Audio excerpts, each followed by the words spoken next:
विद्या जी आज भी रूठी हुई थी और खाना नहीं खा रही थी। राखी कितनी बार तो उन्हें मना कर चुकी थी, पर वे थी कि मान ही नहीं रही थी। कहा न एक बार तुझे कि तू मुझे खाना नहीं खाना है, एक बार सुनाई नहीं देता तुझे, अब मेरे पास आने की ज़रूरत नहीं है, तू ही खाती रह तेरा खाना। अरे वे कह रही है कि खाना खा लो तो खा लो, क्यों नहीं लेती? तुम्हें पता है ना कि सब को खिलाए बगैर तुम्हें खाना नहीं खाती। तभी ससुर जी सुरेश जी बोले, ज़्यादा तरफदारी करने की ज़रूरत नहीं है, बहू है तुम्हारी, कोई बेटी नहीं। मुझे नहीं खाना, खाना है तो नहीं खाना है। अरे क्या बच्चों जैसे रूठ कर बैठी हो, तुम्हें इस उम्र में यह सब शोभा देता है? ये बच्ची होने के बावजूद तुमको खाना बनाकर खिला रही है और तुम हो कि इतनी नखरे दिखा रही हो। एक बार कह दिया ना, आप लोगों को समझ में नहीं आती क्या? मुझे खाना नहीं खाना, आखिर मुझसे पूछे बगैर बहू छत पर जाकर कैसे खड़ी हो गई? और खड़ी हुई सो हुई, पड़ोसन से बात कैसे कर ली? मेरा बेटा नहीं यहाँ पर और ये बदमानी कर रही है, मेरी कोई इज्जत नहीं है इस घर में। नहीं खाना, मुझे नहीं खाना। मम्मी जी माफ़ी मांग तो रही हूँ, आइंदा ऐसी गलती नहीं होगी, पर आप खाना खा लो ना। राखी उन्हें मनाते हुए बोली, एक बार कहने पर तुझे समझ नहीं आ रही है यह तो गलती करने से पहले सोचना चाहिए था।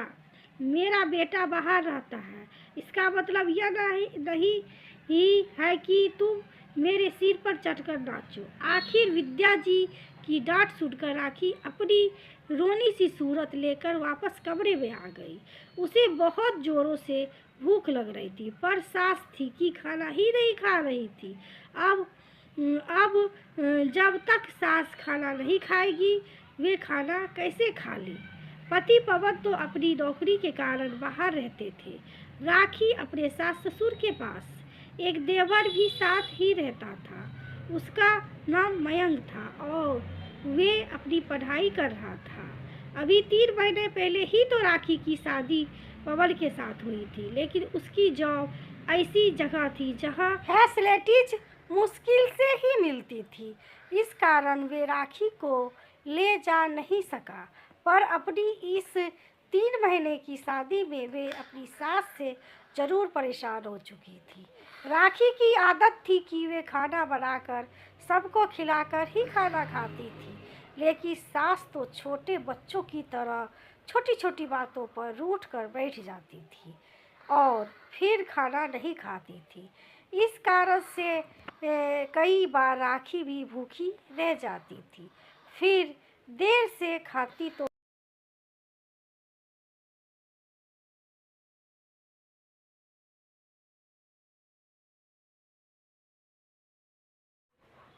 खाती तो भूख तो खत्म हो चुकी होती।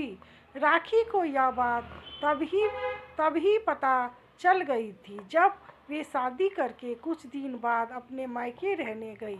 विद्या जी ने उसे सिर्फ 2 ही दिन मायके में रहने के लिए कहा था, लेकिन राखी की बड़ी बहन अगले दिन आ रही थी।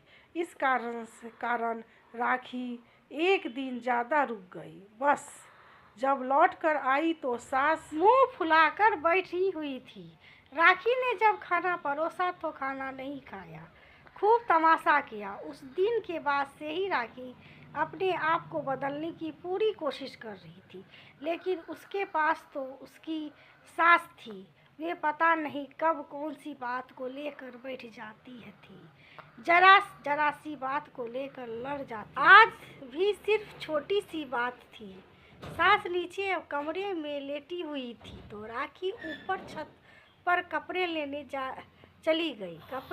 जब कपड़े लेने गई तो पड़ोस में रहने वाली आंटी जी छत पर आई हुई थी। राखी कपड़े उतार ही रही थी कि इतने में आंटी ने कहा, बेटा शायद यह दुपट्टा तुम्हारा है जो उड़कर हमारे छत पर। बेटा यह दुपट्टा तुम्हारा है। देखकर राखी ने कहा, यह तो मेरा ही दुपट्टा है, बस तब तक विद्या जी वहाँ पहुँच गई और छोटी सी बात का बतंगर खड़ा कर दिया। वहाँ तो कुछ नहीं बोली, पर नीचे आकर शुरू हो गई। मुझसे पूछे बगैर छत पर गई तो गई कैसे? फिर वो पड़ोस से बात करने की क्या ज़रूरत है? क्या वहाँ खड़ी होकर हमारी बुराई कर रही थी? खैर, इतने मनाने के बावजूद भी सास नहीं मानी तो राखी ने अपने कमरे में आ गई और बिना खाना खाए सो गई। दूसरे दिन विद्या जी मंदिर दर्शन करने के लिए गई हुई थी। तब ससुर जी ने राखी को बुलाया और कहा, बेटा, तू कब तक अपनी सास की मनमानी को सहती रहेगी? उसका तो शुरू से ही यही तमाशा रहा है। अगर उसके मन की मर्जी का नहीं होता है तो वे खाना पीना छोड़कर मुंह फुलाकर बैठ जाती थी। अगर तू उसे मनाने में ही रह गई तो जिंदगी भर आधे से ज़्यादा टाइम तो भूखी ही रह जाएगी। ससुर जी की बात सुनकर राखी बोली, पर पापा जी, मैं क्या करूं? आदत है मेरी। जब तक मम्मी जी और आप लोग खाना नहीं खा लेते तो मुझे खाना खाया नहीं जाता। बेटा, एक बात कहूँ, बुरा मत मानना। संस्कार अपनी जगह है और ऐसी मनमानी अपनी जगह। जो लोग नहीं समझते वे लोग नहीं समझेंगे, चाहे आप उनके लिए अपनी जान ही क्यों ना दे दो। ऐसे लोगों के लिए तुम अपनी क्यों भूख मारती हो? देखो बेटा, 3 महीने की शादी में तुम कितनी पतली हो चुकी हो। ऐसे तो बीमार हो जाओगी। तुम्हारी सास का क्या है? उसे तो रूठने की आदत है। वे तो अपने कमरे में नमकीन या बिस्कुट जरूर रखी है, जो बाद में उठकर खा लेती है। पर तुम्हारे शरीर बीमारी लग गई तो वे तुम्हें ही अकेले भुगतनी है। सास तो सेवा नहीं करेगी, फिर मैं क्या करूँगा पापा जी? मुझे तो कुछ समझ में नहीं आता। राखी ने पूछा, देखो बेटा, तुम वही करो जो हमने किया था। जब भी तेरी मम्मी जी रूठ कर बैठे तुम उन्हीं के सामने बैठकर खा पी लिया कर। एक बार उठेगी, 2 बार उठेगी, तीसरे बार अपने आप ही फिर रूठना छोड़ देगी। ऐसे लोगों को रूठना क्या मनाना क्या है? समझ रही हो ना मेरी बात? आखिर ससुर जी की बात राखी को समझ में आ गई। 2 दिन बाद सासू माँ ने पनीर की पकौड़ियाँ बनाने के लिए कहा, लेकिन पनीर तो घर पर था ही नहीं और बाहर बारिश हो रही थी तो पनीर लेने कोई गया नहीं। तो ससुर जी ने कहने पर पालक और गोभी की पकौड़ियाँ बना ली। जब राखी ने विद्या जी को पकौड़ियाँ परोसी तो पकौड़ियाँ अपनी मर्जी की न देखकर वे रूठ कर बैठ गई। आखिर ससुर और देवर को खिला पिलाकर राखी ने दोबारा जाकर सासू माँ से कहा, अच्छी बनी है पापा जी और भैया दोनों को पसंद आई। मुझे नहीं खाना तेरी पकौड़ियाँ।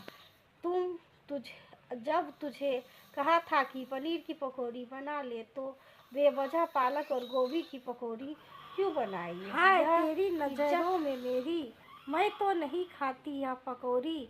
आप मुंह पर मम्मी जी, जो चीज़ घर में थी ही नहीं वे मैं कहाँ से लाती? मुझे नहीं पता, पर तूने मेरी बातें मानी क्यों नहीं? राखी ने इसके आगे कुछ नहीं कहा।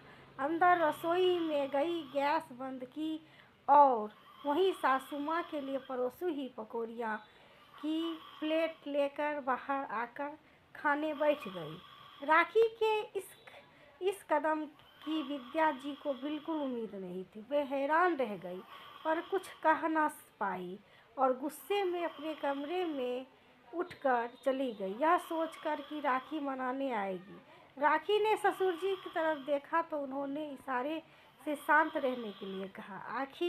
आखिर में तो पेट भर के पकौड़ी खा ली। उसके बाद रसोई साफ सफाई करके अपने कमरे में आ गई और उधर कमरे में सासू माँ इंतजार करती रह गई।